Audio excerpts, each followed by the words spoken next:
call your operator. Have no fear, fellow citizens. The Mediator is here.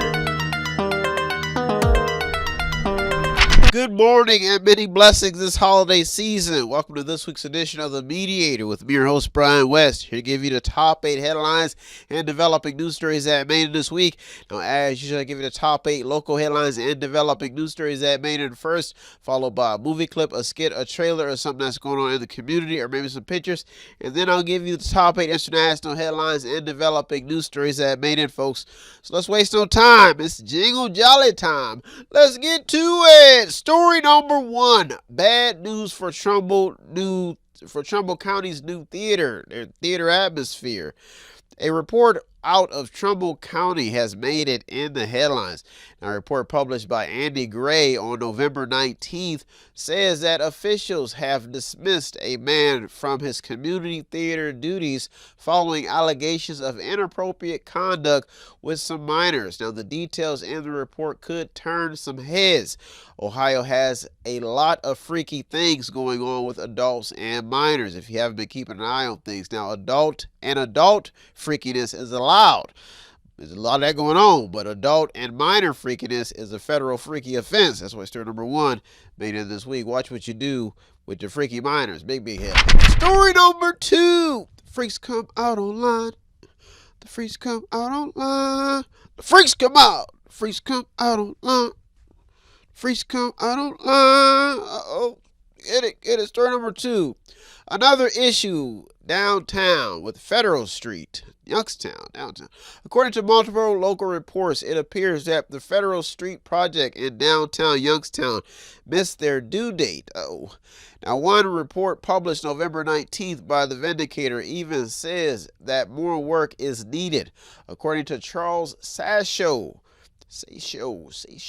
who is the Deputy Director of Public Works, this will not stop the city's holiday parade. That's what he said on December 1st, heading to the holiday. Now, it is a good report that even focuses on how the local business community has been affected by the construction. They have been devastated. They've voiced their opinions. They're frustrated. Now, the project received a $10.85 million federal funding grant. If you didn't know that, this story is still developing because they're still doing the work, and some parts are open and some parts are not. Story number 2, big head. Story number 3. Youngstown Cityscape receives $18,000. Premier Bank gave Youngstown Cityscape a check for $18,000, according to a report published by WFMJ. The funds will be used for making the city's annual Christmas festivities more glamorous this year. That's why they're focusing on downtown, because they know that the downtown businesses need some love and affection. Story number 3 made it this week. Big money for big plans, festivities, big hit. Story number 4. Ohio 7th District Court of Appeals made headlines. The governor is set to appoint a successor for David D. Appolito, who plans to resign from his 7th District Court of Appeals job on January 1st, at least to some reports. That's what some reports now say. Now, Judge Caitlin Dickey and Mary DeGennaro will both be in the running for Mike DeWine's appointment. Now, according to an article published November 20th, DeWine's office hasn't received a resignation letter yet. So this report is still developing. That's from Diapolito. So that's as of the airing of this show. Now, this report was published November 20th. So the story is still developing. Story number 4 made it this week. Story number 5. Progress in the Foxconn-Fisker deal. Foxconn. The manufacturing deals between Foxconn and Fisker continues to keep workers and investors on the lookout for progress. Now, according to a report by business reporter Ron Selak Jr., published November 18th, the two companies are making some progress. Now, each company is still looking to make an impact on the electric vehicle production they looked on the market, the whole electric vehicle production market. They looked to make an impact. They've been fighting hard to see some progress. Some people are just saying, why are they investing all this money? But they're still making deals, folks. This story is still developing as investors and the working class continue to keep an eye on this story. That's why story number 5 made it this week. Story number 6. What is going on in the YSU president search? Wow, big story. Now, there seems to be some mixed opinions when it comes to YSU's appointment of Congressman Bill Johnson as their next president. Now, even though Congressman Bill Johnson has the credentials and experience to probably get the job done, political views could be why his welcome was met with opposition and boos. Politics, folks, seems to be the leading cause of division locally and across the United States at the moment. And it is causing a feeling of bitterness and vibes that a lot of people are just not used to. Story number 7 and the top 2 local headlines and developing news stories that made this week. Folks, I went to the look at the last show last week, and I misquoted some things, and I felt so bad because it happens. You know, it happens when you do these shows. I believe that Xi Jinping, when he visited President Biden, I believe it was in San Francisco last week. I said the White House.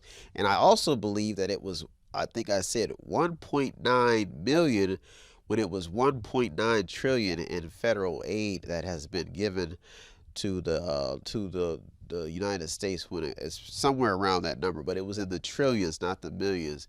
But I'm clearing that up this week to let you know I am human, and just like you, Brian makes mistakes, but it's all right. I get another try this week to make it better. I get another day. Story number 7.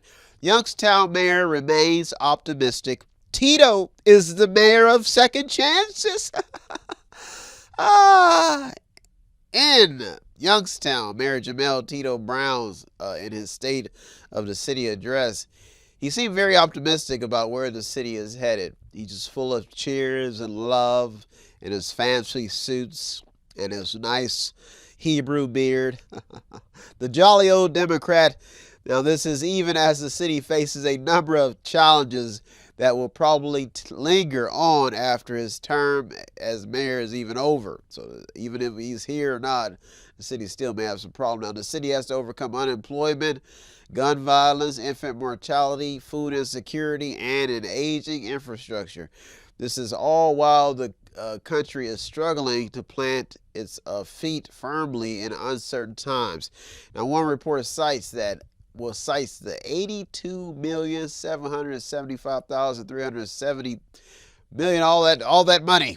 That's $82,775,370 that Youngstown received in federal American Rescue Plan funding as the main lifeline in the city. They're saying that that's the main lifeline that has been fueling the city at the moment, because they've been just blessing people with that air, with all that money. Now, Brown also introduced Lori Shells Simmons to take the place of Jeff Libyan, effective January 1st as the city's law director. So there's been a lot of things going on in Youngstown, but it's been an up and down ride with Tito. But like they said in his address, he seemed optimistic. Folks, this story is still developing, because at the moment Youngstown is still up against the wall, but they are fighting back with over an $82 million cannon that has been unleashed by the government. But with the prices up, we'll see how this story develops. Story number 7 almost made it to the top this week. Story number 8 and the top local headline and developing news story that made it this week. Folks, I am a man of mediation, a man of peace, a man of joy, a man of love. And as the city that I serve, the people that I serve as a business, the country that I serve, I too am up against the wall. But I've learned to get in my stands and fight for what is right. Fight for mediation. Story number 8. Crime continues to linger in local reports. You got to fight. Fight. Your Mediator, your superhero, will fly in with reporting news. Even with a major effort to stamp out crime, folks, Youngstown still has a long way to go. But in some areas, there has been some progress. In some areas, there hasn't. Now, one 14-year-old child is among a handful of young kids and adults among the 18 homicides this year that's been recorded by the city. Now, the city remains in the fight to overcome a long history of violence and chaos. But even in the hard times, Youngstown remains on the list of top places to start a business, cheapest places to live, and a lot of residents are not even aware that the many locations, many local attractions that the city have are also very popular attractions. And these are in the city surrounding districts also. You know, you have places like Mill Creek Park, you have a bunch of other places, ice skating places, all types of places that people have invested in, but people just don't know about. Now, overall, the city does have potential and is currently in a transition period. That's why the story made it in, because even when you look down, folks, you sometimes you fail to see what's in front of you. I've had to learn that in my lifetime. Well, folks, those are our top 8 local headlines and developing news stories that I made this week. I'll be right back with top 8 international headlines and developing news stories. So don't you go anywhere. You're in the Mediator with me, Brian West. I'll be right back. Welcome back. Now it's time to get to the top 8 international headlines and developing news stories that I made this week. Folks, people, it's holiday season, and as many people want to, enlighten people and change the culture and celebrate different holidays, the reality is that there are a lot of people who don't really have anything to believe in. They don't have a story. Some people don't even have a religion. Some people don't have a religious foundation. And they find themselves alone around this time of year. Now, I was raised Christian, so I do celebrate Christmas, but there are still people who don't celebrate these holidays. There are children who don't even, believe in anything that happens, in this time of year, because that's the way they've been taught. Me personally, I think this is probably the best time of year to get over all of the craziness that has been happening and start believing in something magical. So this year I often have an event, a Christmas party or something to invite people to. We usually have a play or we put on a movie about the holidays, and I've tried to adapt to today's culture. But I'm noticing a trend, and that's that a lot of these kids are growing up with, some of them have grown into adulthood with family problems. And none of us are perfect. Even I grew up with family problems. But I'm learning the importance of the holiday season. And that importance lingers with those who could be suffering mentally, physically, and emotionally. And some of them feel so bad that they want to commit suicide. And that's not good. Folks, we've got to show some love this holiday season. Invite people into a world of a belief in something greater than this life. Folks, we've got to learn to love again. Oh, I've even made a Christmas tune. We've got to learn to believe in the spirit of love and affection.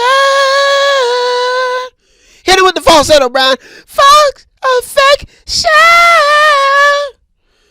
We've got to learn to spread joy and peace. That's the message this week, folks. Get ready to be blessed this holiday season, even if you don't feel blessed. Let's waste no time. The jolly jingles are starting to power up, baby. I can feel them charging the atmosphere. Woo! Let's waste no time. Let's get to it. Story number 1. Suicide is still a problem in America. Yes, it is. USA Today has a headline focusing on suicide. The article focuses on how millions of people call the 988 suicide hotline, but goes on to say that the line is still not functioning at full capacity. This article adds to a still growing problem in America and the world, which is suicide. In a world filled with opportunity, discovery, and hobbies, why people still battle with suicide remains a burning issue. Folks, this story is still developing. If you are feeling conflicted, find a reason to feel lovely. Find a reason to feel glorious. Find a reason to live. That's why story number 1 made it this week. Story number 2. The business of school is changing, folks. The decision to invest in oneself does not come at a cheap price, folks. According to the Washington Examiner, NYC, that's New York City, reports that 320,000 students are in overcrowded classrooms. That's not good. Now, one teacher's story in Business Insider focuses on how a teacher says that she can barely afford to pay her rent after paying for basic expenses. That's not good. Now, another headline in the Washington Examiner speaks on how Charlottesville High School had to cancel classes for 3 days amid reports of fights. That's not good. One report in USA Today says that after the promise of free college tuition, a Kansas town is seeing major growth. That, my friend, is good because people want an education. Now, in every one of these headlines, we see school systems that need to be changed to accommodate the students and teachers. But who's going to change them? If the system is evolving at the moment, folks, it appears the ones that are satisfied are not speaking out as much as the ones who are not satisfied. Folks, this story is still developing. That's why story number 2 made it this week. Story number 3. The housing market is in the news, and it's not good news, folks. Apple News Spotlight says that the U.S. housing market is a mess. That's what the headline reads. Now, the piece says that Americans with cheap loans don't want to sell, and people without homes can't afford to buy them. Now, the piece goes on to say that it's not going to get any better. Now, there are a lot of people literally on the verge of homelessness, while people who invested in real estate seem to either be overwhelmed with bad tenants or just didn't see what was coming in the financial forecast. Axios has an article with the headline stating that home vacancies are near an all-time low because there is a housing shortage. This is all while many cities tore down houses with no plans to build.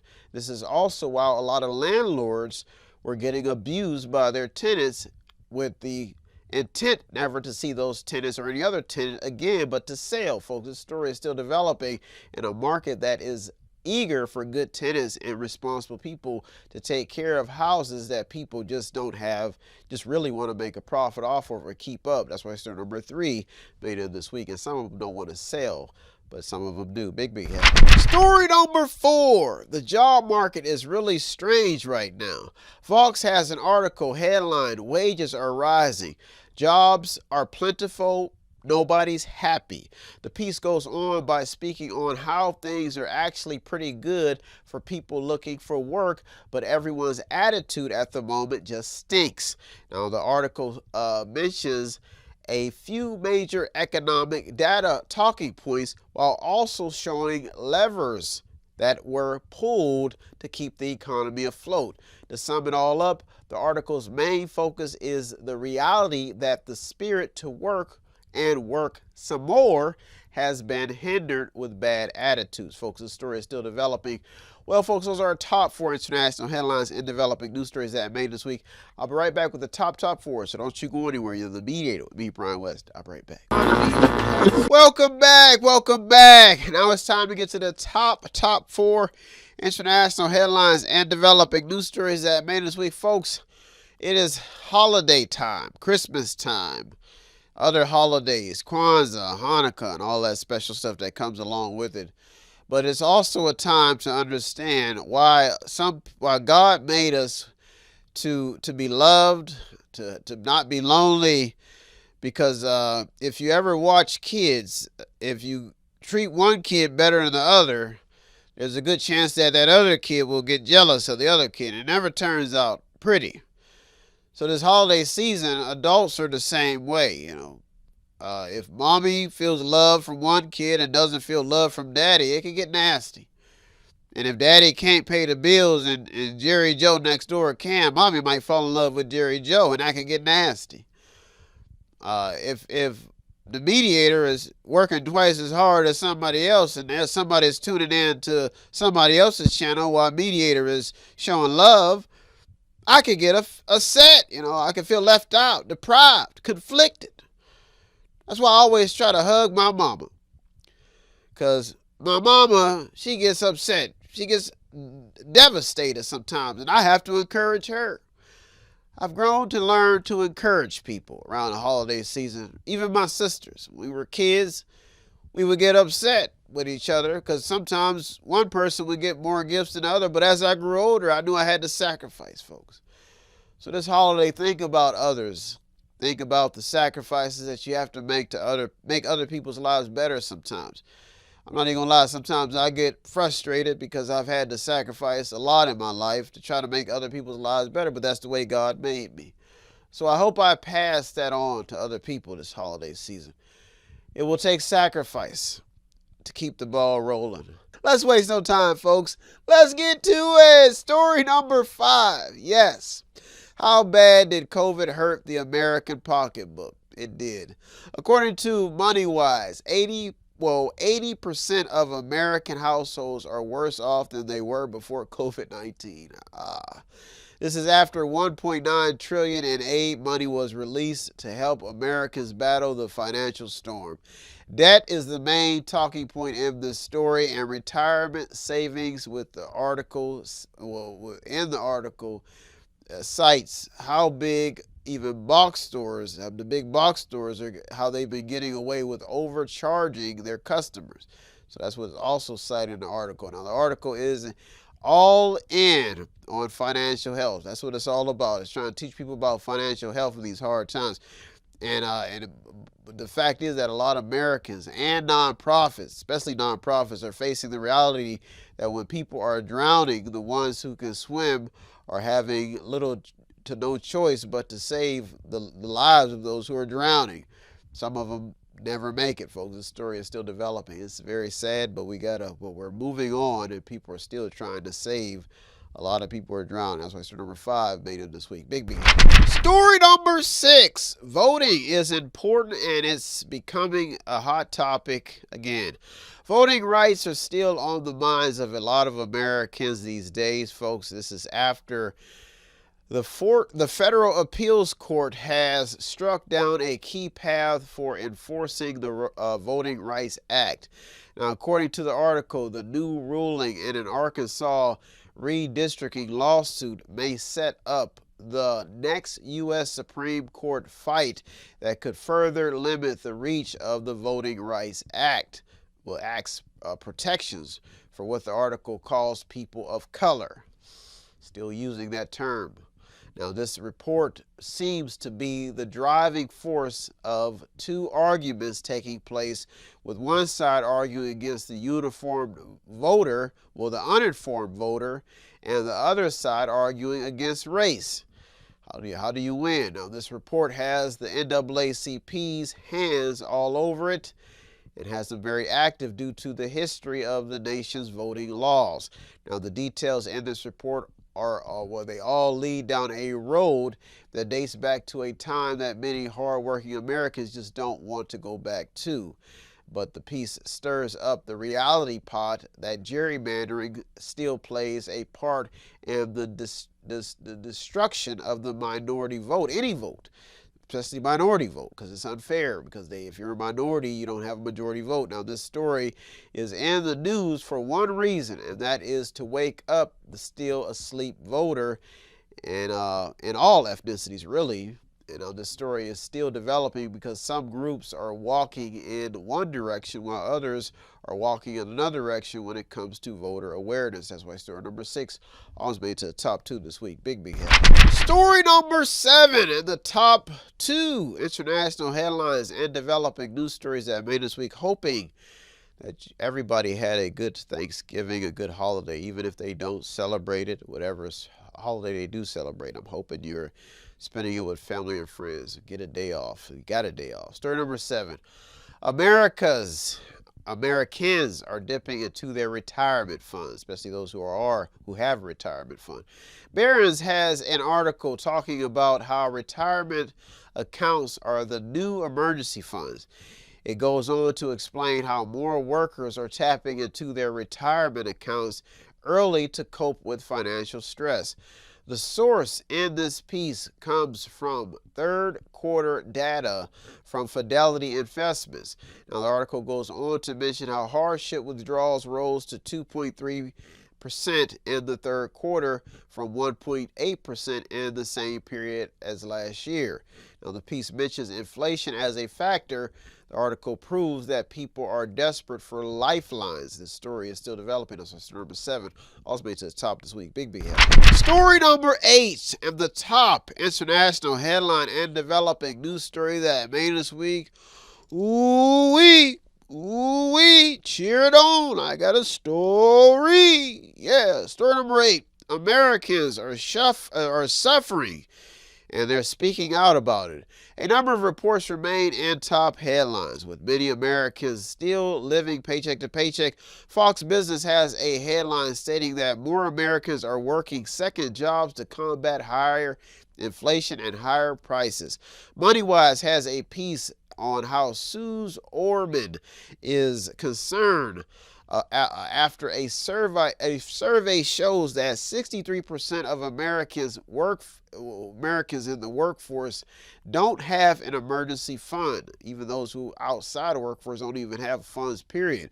Now, the story highlights the still growing concerns for local, state, and national leaders to try to do something about Americans in need. Now, this is not the world, but Americans, the people who live in this country. Well, folks, those are our top 8 local and international headlines and developing news stories that made this week. I hope you got something out of today's program. I always get something out on the research. Finances are the talk this holiday season. As usual, I'd like to thank all the news outlets, the journalists, the people on the front lines. You deserve all the credit. I'm just a mediator, the man in the middle. If you want to show us some support here at Method 8, all you have to do is visit the website on the screen, buy something, click on something, watch something, read something, or just visit the store at 5648 Market Street, shake my hand, see my smiling face, or buy something in the store.